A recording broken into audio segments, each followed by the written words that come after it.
Un segundo, que ahora sí, por favor, pueden colocar la asistencia. Quien había colocado recién la asistencia, José, bueno, Carlos, Paulina y Graciela, pueden colocar la asistencia. Esto es importante, me ha pasado en otros cursos. Imagínense que me parece lo más práctico que cada uno de ustedes coloque su propia asistencia por dos razones. En realidad una, es que si yo tuviera que tomar asistencia al comienzo de la clase, supongamos que tomase al comienzo y al final de la clase, por ahí el que se conectó tarde y estoy yo en medio ya de la clase y compartiendo el texto, lo que sea, y no me voy a acordar de que ingresó y ni hablar si se tuvo que retirar antes. Entonces, lo mejor es que mientras esté la grabación, en la medida de lo posible, en la que en la primera grabación ya coloquen toda la asistencia, y si no sé, no alcanza el tiempo y nos volvemos a conectar, lo voy a volver a grabar y ahí vuelvo a avisar, y que sean ustedes quienes pongan la asistencia, ¿no? O sea, después allá cada uno el que coloca la asistencia y se va, o sea, a mí no me afecta en nada eso, o sea, yo necesito tener un registro diciendo usted estuvo presente, punto. Digo, si fueran niños niñas de 10 años, capaz que sí, pero bueno, siendo adultos, cada uno será responsable, se supone que están acá porque quieren tomar la clase, ¿no? O sea, el que quiera dar la asistencia la da y punto, si no, a mí no me cambia nada, no voy a estar detrás de nadie. Bueno, miren, yo ya cargué el encuentro pasado, la grabación de ese encuentro ya la cargué. Me queda que no lo encontré, debe estar, lo voy a buscar en otras carpetas que tengo ahí con clases grabadas. El primer encuentro, en realidad sería el segundo o tercer encuentro, el segundo encuentro que tuvimos, que había sido el cuatrimestre pasado, y yo había desarrollado ahí el texto de Rivas, ¿no? En detalle. Que si bien el último encuentro hicimos como un repaso, en el otro le dedicamos mucho más tiempo. Y, eh, y habíamos quedado que para este encuentro íbamos a analizar un poco el otro texto de la unidad 1, el de Piñau, ¿por qué triunfó la escuela? O la modernidad dijo, esto es acción y la escuela respondió, yo me ocupo. Acá el texto, a mí me parece que lo más interesante del texto, hay dos opciones, el resto son bastante técnicas, bastante descriptivas, digamos, hace como una clasificación de elementos que configuran a la escuela como un fenómeno propio de la modernidad. Vamos a leer los que menciona el autor y voy a reparar en dos o tres, hacer algunos comentarios. Van a ver que buena parte del texto tiene esa cuestión de clasificación, digamos, y desarrollo de esas características de la escuela como un fenómeno moderno. Yo me voy a quedar principalmente con algunos fragmentos para comentarlo. Eh, bueno, ya desde el título eh, se presupone ya algo, ¿no? Que la escuela triunfó, ¿no? Que la escuela triunfó y que uno, bueno, debe pensar que la escuela como la conocemos es un fenómeno, digamos, eh, que ya tiene sus siglos, digamos, ¿no? En realidad, acá el autor se va a posar puntualmente, va a referirse a un cambio pedagógico y social que acompañó el paso del siglo XIX al siglo XX, como menciona así comienza el texto, pero en realidad sabemos que la escuela, digamos, se fue configurando, digamos, históricamente, ¿no? Y eso el autor es lo que intenta recalcar, eh, que es el resultado de un proceso, ¿no? de asimilación y de oposición, de confrontación, digamos, con otros procesos educativos que también existían, ¿no? Que lo precedieron también a la escuela como la conocemos, que la escuela se encargó en algunos casos de absorberlo y en otros casos de rechazarlos, digamos, y que quedaran por fuera del sistema, ¿no? Miren, por ejemplo, pienso algo que ahora no es que no existe más, pero bueno, no es lo predominante, se puede entender por qué la escuela triunfó, la educación familiar, ¿no? Nosotros tenemos, en el mundo existe esa posibilidad, bueno, en la misma escuela, pienso por ejemplo en las familias que viajan por el mundo, ¿no? O varios ejemplos, ¿no? Personas que están en tránsito, pues, en pase, y se encuentran en un lugar y tienen que escolarizarse, entonces se les permite ese tipo de educación familiar, en la cual después, bueno, generalmente ocurre con los viajeros mucho, ¿no? Yo tengo la imagen en la primaria, por ejemplo, cuando uno piensa en la escuela es como que piensa inmediatamente, ¿no?, en la educación primaria. Eh, es donde más claramente se ve la institucionalización de la educación, ¿no?, en el sentido clásico, siempre ha sido la educación primaria más que en otras instancias. Yo tengo la imagen de los circos, de cuando venían, cuando llegaban, yo de un pueblo del sur de Córdoba, cuando llegaba un circo al pueblo, era como una fija que todavía está muy marcado que la escuela los recibía, o sea, no venían con un proceso de educación familiar, para que vean cómo incluso la escuela fue comiéndose, digamos, ese proceso, que antiguamente era algo bastante habitual, o sea, más que habitual era la regla, porque no había escuelas como las conocemos, en todo caso había monasterios, y la educación se daba en algunos casos desde ahí, pero había que ingresar al monasterio. Eh, y lo que ocurría generalmente era que la escolarización, como la educación, perdón, el proceso educativo, era para unos pocos, para quien podía pagar un tutor, básicamente. Tenemos el ejemplo clásico en el medioevo, digamos, con la alta sociedad, digamos, que los reyes, por ejemplo, los príncipes tenían tutores, ¿no?, para educarse. No era algo así como la escuela, ¿no? Mucho menos lo que representa la escuela en la modernidad como un proceso que fue tomando, que se fue universalizando, ¿no? Entonces, el texto empieza un poco así, ¿no? Voy a leer algunos fragmentos. Mira, estoy pensando en compartirles directamente este texto. El que está cargado es directamente uno que se puede citar, pero bueno, este se lee muy bien, incluso hasta se puede marcar, me parece que está bueno eso. Y el texto comienza de esta forma, ¿no? Dice, Gibbon observa que en el libro árabe por excelencia, el Alcorán, no hay camellos. Yo creo que si hubiese alguna duda sobre la autenticidad del Alcorán, bastaría esta ausencia de camellos para probar que el texto es árabe, ¿no? Y esta referencia a Borges, este epígrafe de Borges, eh, del texto de discusión, es interesante porque van a ver cuando leen el texto que lo que intenta mostrar el autor es que eh, la escuela se convirtió en algo naturalizado. Cuando digo que es algo naturalizado, lo diferencio de, no es un proceso natural, es algo que naturalizamos, que internalizamos, y que en esa internalización, ese objeto, llámeselo objeto, ¿no?, de referencia, de estudio, eh, está tan cercano. Esta es una tesis de un filósofo alemán llamado Friedrich Wilhelm Hegel, que dice que lo más cercano termina siendo lo más distante a uno. Y tiene razón. Cuando el fenómeno está tan internalizado, no podemos verlo, ¿no? Es como si yo, en sentido literal, digamos, creyera que puedo tener una mejor comprensión o una mejor visión, mayor claridad en la lectura de un libro mientras más me lo acerco a los ojos, ¿no? Si me pego un libro a la nariz, lo más probable es que o se me pegue un libro a la nariz y me diga, bueno, ahora lo vas a tener mucho más claro, y decir, ni siquiera voy a poder identificar que lo que tengo frente a mí es un libro, o sea, mucho menos leer, ¿no? Ni siquiera me voy a dar cuenta que tengo letras. Lo más cercano, dice Hegel, termina siendo lo más lejano, distante. Y es verdad, porque uno para tener conciencia de algo necesita tener algún tipo de distancia, ¿no? Puntualmente una distancia reflexiva, ¿no? Poder tener por lo menos una distancia de ese objeto. Eso ocurrió con la escuela. Es muy difícil, por eso se entiende ahora este epígrafe, digamos, de Borges, por qué hace alusión a eso, ¿no? Dice, para corroborar la autenticidad de ese libro, que es como el libro por excelencia árabe, el libro árabe por excelencia, para corroborar que realmente es auténtico, la prueba está en que no se menciona los camellos, que uno dice los árabes y los camellos son como una relación obligada, ¿no? Eh, entonces dice, claro, es que ahí está el punto. No menciona los camellos porque es lo más, está muy naturalizado. Ese animal es como muy representativo a esa cultura. Eso está diciendo el autor.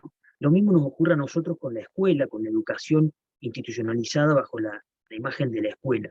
está tan internalizada que nos cuesta dimensionar y poder generar clasificaciones y tomar una distancia reflexiva para identificar qué representó y qué representa hoy en día.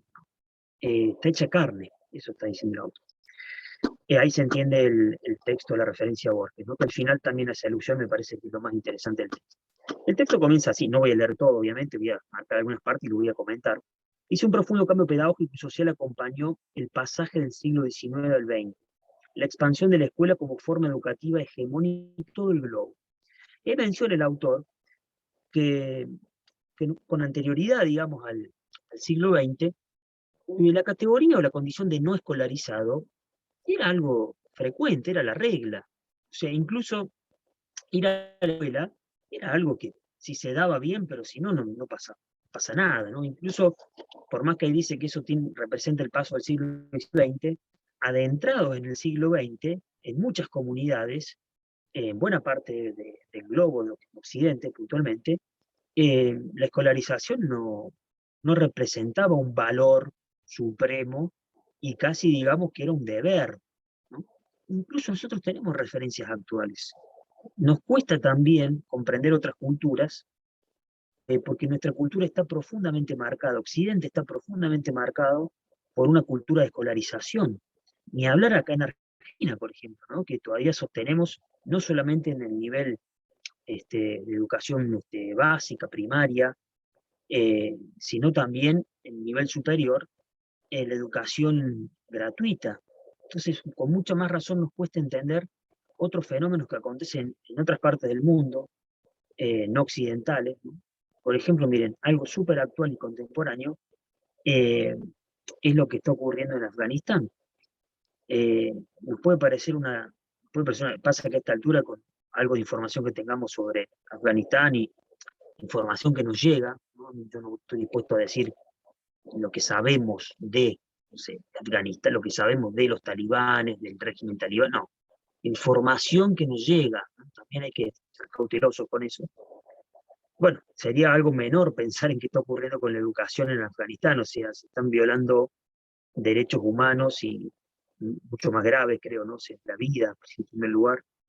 Y, y bueno, con la educación ocurre algo, ¿no? Ahora, históricamente, la mujer siempre ha estado en buena parte del mundo, ¿no? Y hablar en Medio Oriente, al margen de un montón de derechos, ¿no? De los que sí gozan los hombres.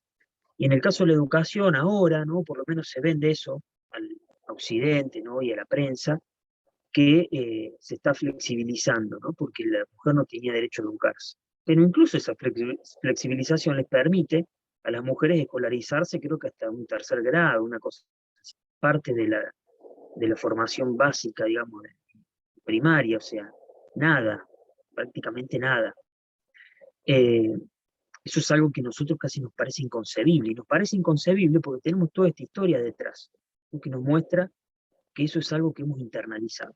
Entonces ahí dice que hoy en día, ¿no? Incluso a partir, estoy diciendo que ya era como la regla, pero a partir de ese pasaje entre el siglo XIX y el XX, la condición de no escolarizado pasó de un giro, de un vuelco, y pasó a una especie de, como menciona el autor, estigma degradante, ¿no? Un estigma es una marca, ¿no? Como diciendo, fíjense, hoy en día, por varias razones, hoy en día ser analfabeto, puede, uno puede no ser analfabeto y no necesariamente no serlo porque ha pasado por la escuela. De hecho, hay gente que no ha ido a la escuela y no es analfabeto, pero hoy en día eso debe representar el 0,01% de la población o menos, ¿ya?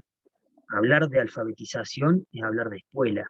Entonces, quizás por varias razones, la obligatoriedad de la educación se ligó históricamente a una concepción de la niñez donde no se podía permitir que un niño no estuviese escolarizado y no alfabetizado, porque para la vida, su configuración como ciudadano, para desenvolverse en la vida, tenía que tener conocimientos básicos, tenía que contar con eso. La obligatoriedad surge también en parte para evitar no sé, que, que esos niños, niñas no estuviesen asistiendo a la escuela, escolarizados. ¿Por qué? Porque también hay un proceso histórico de trabajo infantil que ahora nos parece una locura el trabajo infantil, pero antes no lo era. Entonces también ese pasaje del siglo XIX al XX, esto no lo dice el texto, pero hace a la comprensión, ¿no? de parte del texto. Contextualizar siempre.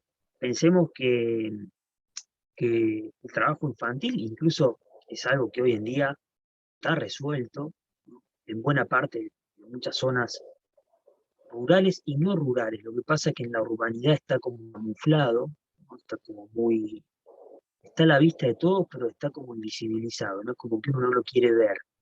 Pero, bueno, la obligatoriedad surge, en primer lugar, ya lo vimos con el texto de Rivas, porque hay revoluciones. También el Estado necesitaba escolarizar o necesitaba configurar ciudadanos, ¿no? Para formar una nación, ¿no? Para fortalecer la imagen de una nación.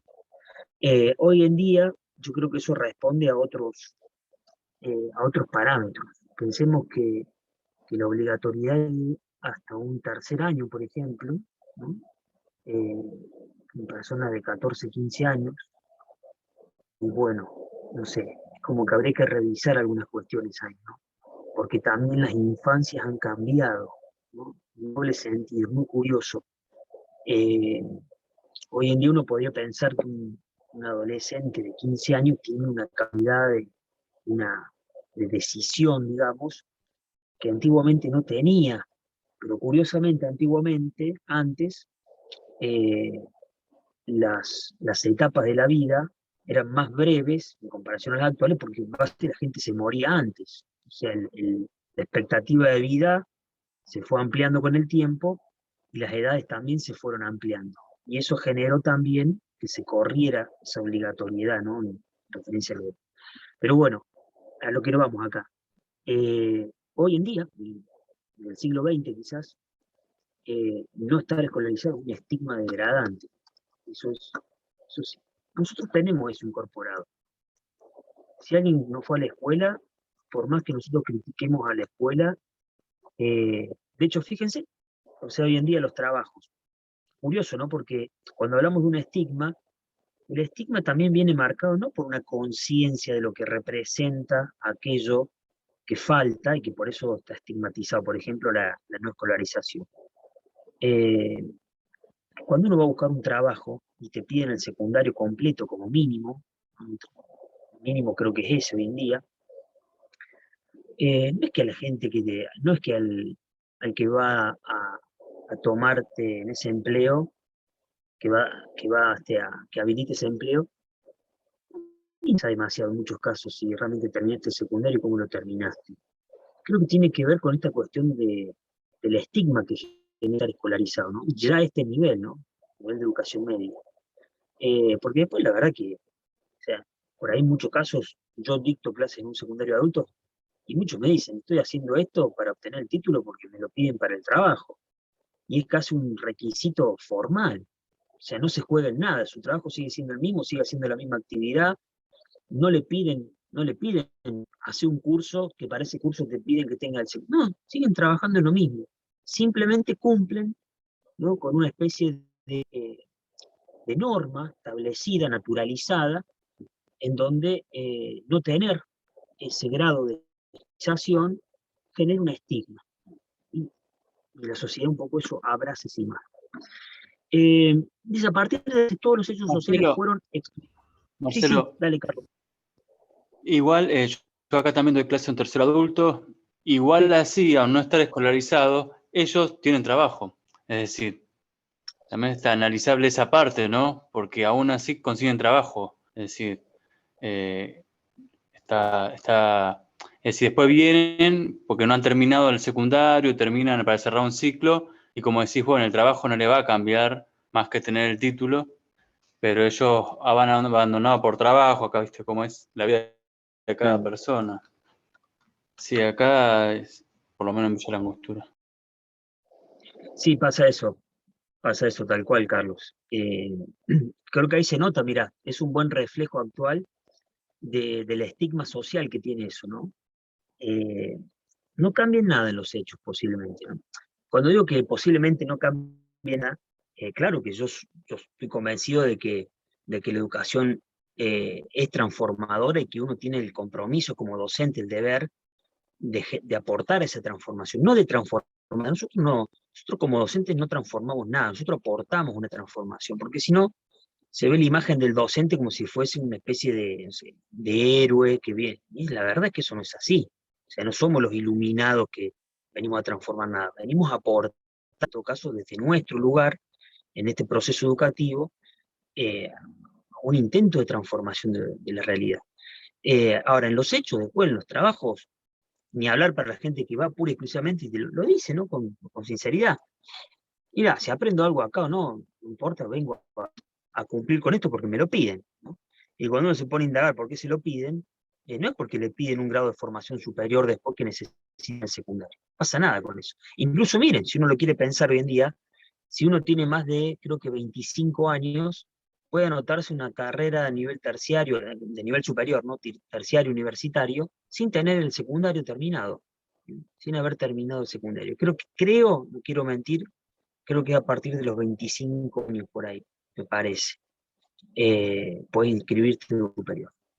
Bueno, dice, a partir de entonces todos los hechos sociales fueron explicados como sus triunfos o fracasos. Incluso menciona los desarrollos nacionales, las guerras, las declaraciones, triunfos o derrotas, la aceptación de determinados sistemas o prácticas políticas. Dice, se debían fundamentar los efectos en la edad adulta de lo que la escuela había hecho con esas mismas poblaciones cuando les habían sido encomendadas durante su infancia y juventud. Nosotros tenemos harto ejemplo de cómo todo en última instancia recae en la educación, ¿no? Si juzgamos, no sé, a una nación que fracasa, bueno, seguro que es en la educación. Cualquier fenómeno en última instancia o en algún momento va a tener una alusión al proceso educativo, ¿no? de esa nación, digamos, ¿no? Incluso las guerras, cosas increíbles, ¿no? Diciendo hay que educar para no repetir eso, o sea, como que el peso que tiene la educación, después ocurre que en los hechos pasa otra cosa, ¿no? Está totalmente hoy en día vapuleada, degradada, puntualmente la educación pública, ¿no?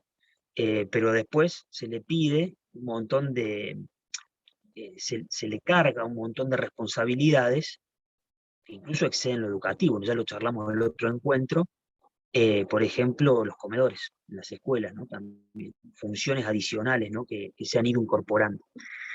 Eh, y acá el autor dice en los próximos párrafos que cómo se explica este fenómeno, ¿no? De que la escuela haya triunfado. Entonces menciona dos factores, básicamente. Por un lado, que se da en conjunto con otros fenómenos. Entonces menciona, por ejemplo, la escuela es un epifenómeno de la escritura, como plantean algunos pensadores como Marshall McLuhan, pero también dice, es algo más. Por ejemplo, dice, la escuela es un dispositivo de generación de ciudadanos, también sostienen algunos liberales, o de proletariado, según algunos marxistas, pero no es solo eso. Lo que quiere mostrar aquel autor es que parece que se intenta explicar el fenómeno por factores naturales, ¿no? Que la educación se va interrelacionando con otros elementos, ¿no? Con otros fenómenos de la realidad, y que, bueno, que el proceso se va dando naturalmente y así triunfó la escuela, ¿no? Esa es la tesis que el autor va a cuestionar, pero va a cuestionar tanto esa tesis como la tesis de que la educación responde a factores externos a la misma, ¿no? Entonces, yo cuando leí este texto me pareció muy interesante hacer una distinción entre un factor natural y un factor interno. Esto no está en el texto, pero lo pueden anotar si quieren, esta es la lectura que yo hago, que no es lo mismo hablar de un factor interno que un factor natural. Un factor natural sería que el desencadenamiento de los hechos históricos derivó naturalmente, como por una lógica interna a la propia historia de la humanidad, en que llegásemos a un punto en donde la escuela se hizo cargo del concepto de educación a partir de la modernidad. Eh, el autor dice que eso no es así, ¿no? Que no es un fenómeno natural, y tampoco dice es un fenómeno que dependió de factores externos. Entonces, nosotros tenemos una tríada: los factores naturales, que el autor critica, los factores externos, que el autor también critica, y un elemento que es un elemento interno a la educación.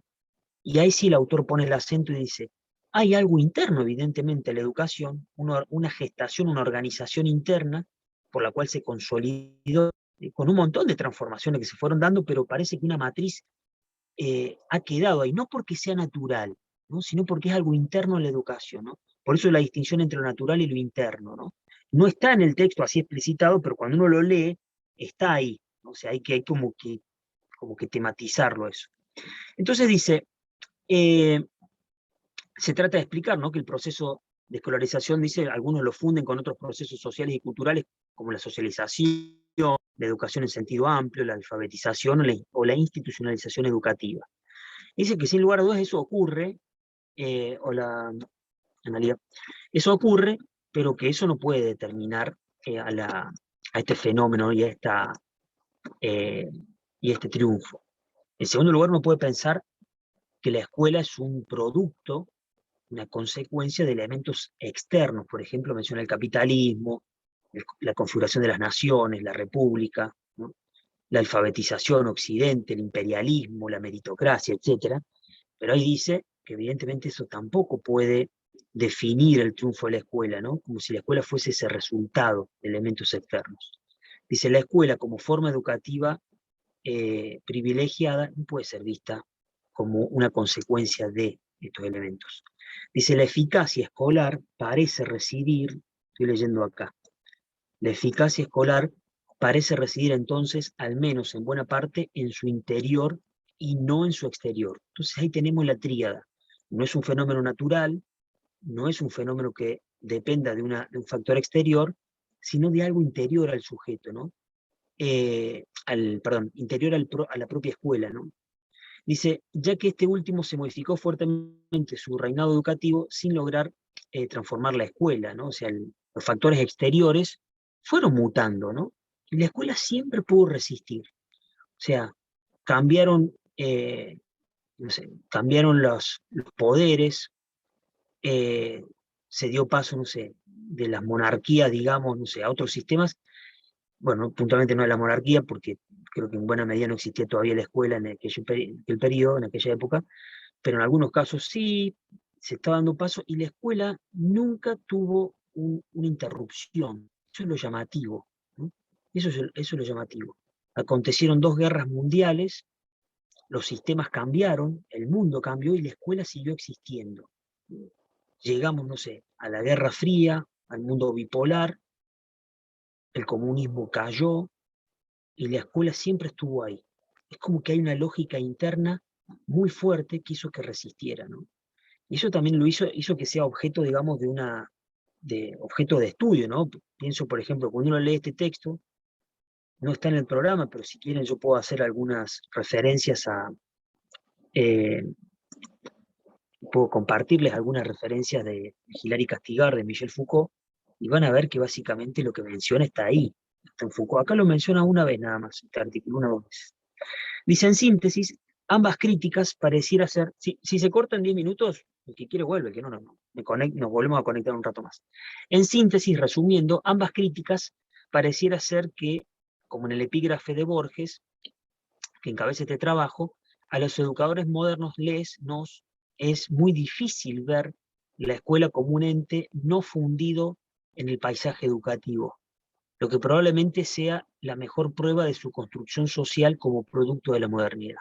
Ahí hay una de las tesis del autor, donde dice, mira, nos cuesta encontrar los elementos y la causa, principalmente cómo se funda, la buscamos en algo natural, la buscamos en algo exterior, y nos cuesta verlo, nos cuesta ver la lógica interna, porque no es que la modernidad funda a la escuela o a la inversa, sino que son 2 fenómenos, yo diría, la expresión correcta sería cofundados, que se fundan mutuamente, ¿no?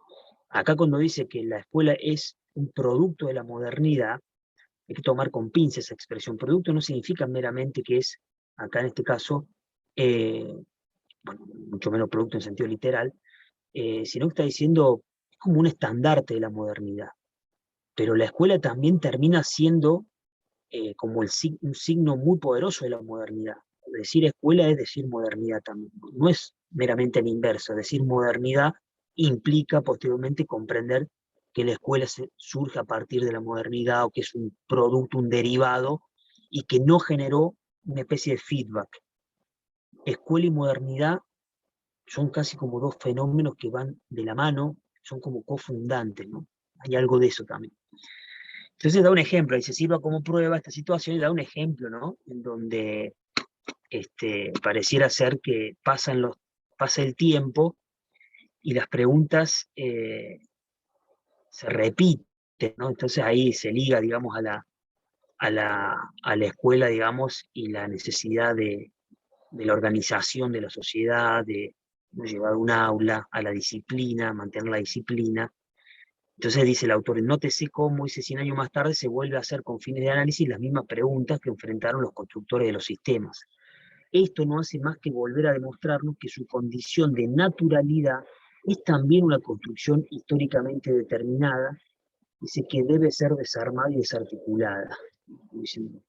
También la escuela tiene un proceso y se construyó, digamos, también como un proceso, no fue algo natural.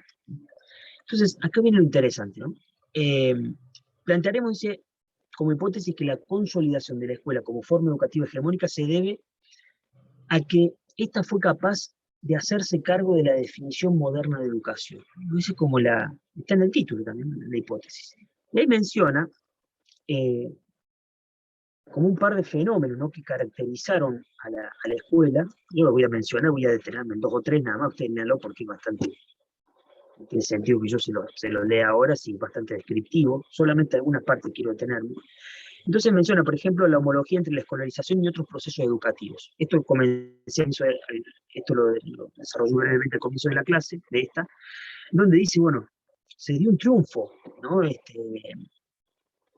Se dio un triunfo de la escuela y eso implicó absorber determinados procesos educativos que se venían dando con anterioridad y rechazar otros. Entonces, así el triunfo de la escuela implicó la adopción de pautas de escolarización por ciertas prácticas pedagógicas previas o contemporáneas, como en la catequesis o la formación laboral, y la desaparición de otras, por ejemplo, como dice la alfabetización familiar o los ritos de iniciación y de transmisión cultural presentes en las zonas coloniales previas a la llegada de Europa.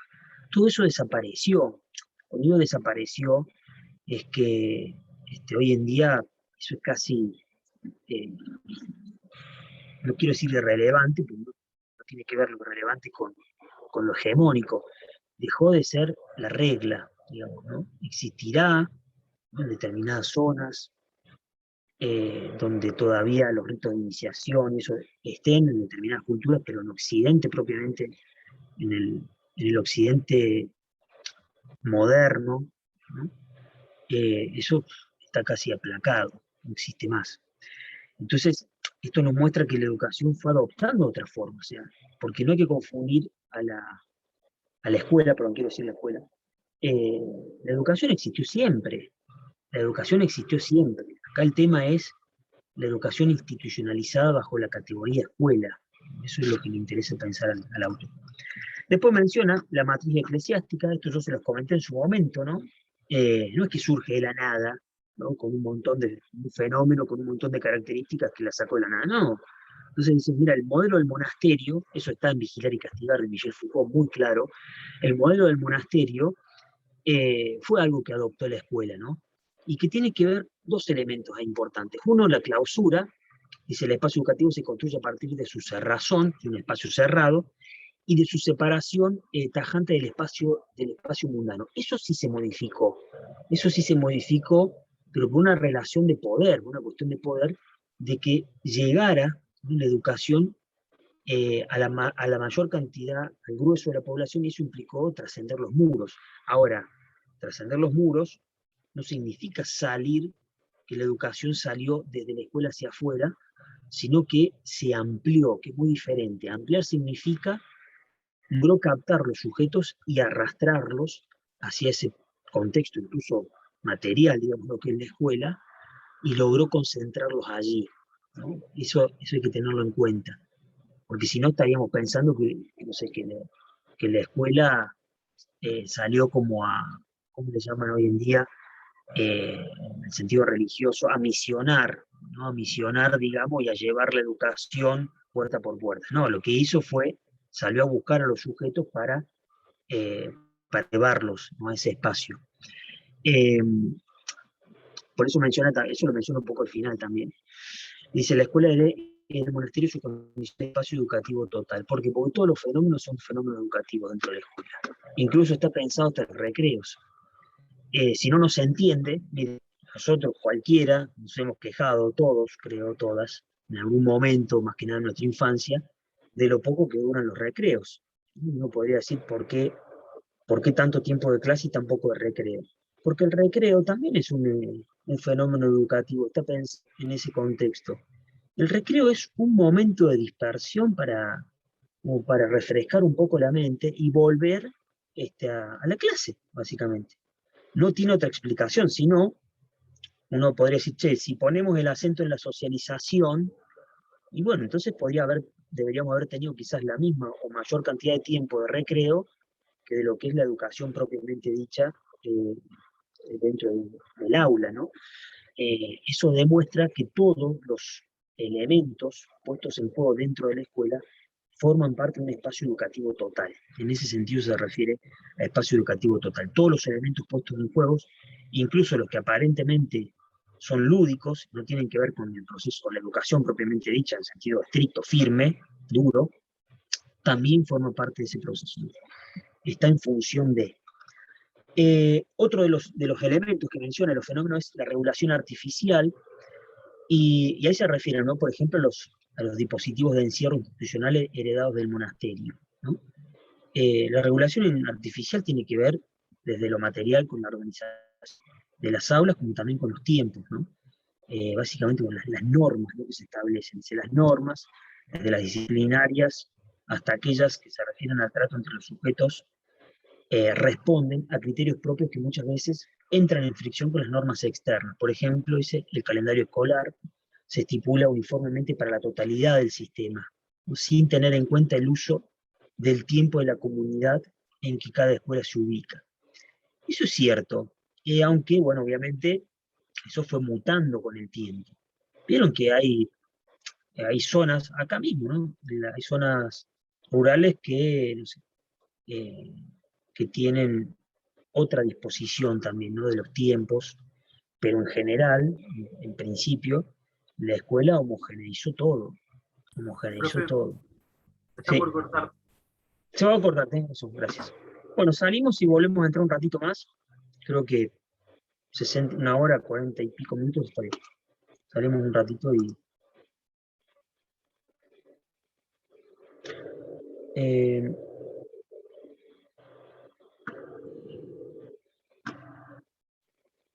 estoy leyendo el chat, perdón, Lucas, ahora, ¿ah? Ahora lo vemos.